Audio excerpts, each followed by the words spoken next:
Hi, it's Mel here, and I'd like to just speak to you for a moment about the differences in rings.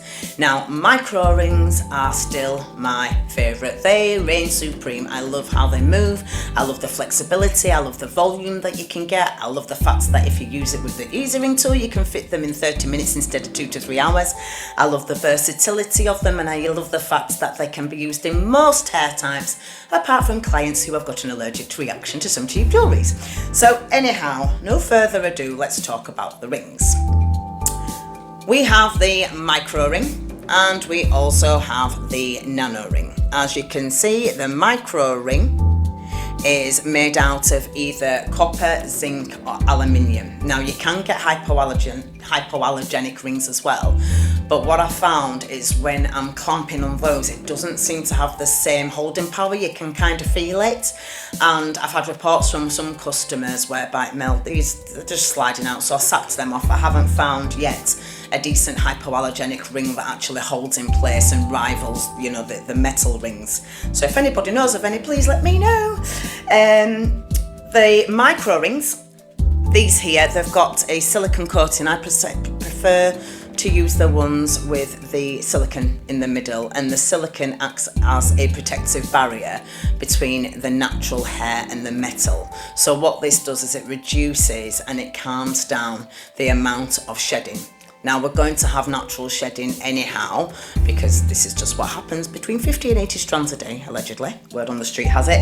However, this is going to reduce any additional friction on there.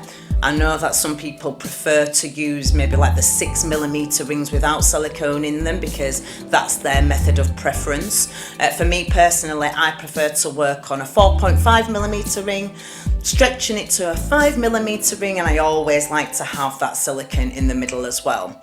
What I also love about it is that when it has the silicone in the middle, I just tend to find my maintenance times are that little bit quicker for opening them and resealing if I'm not replacing the ring on those.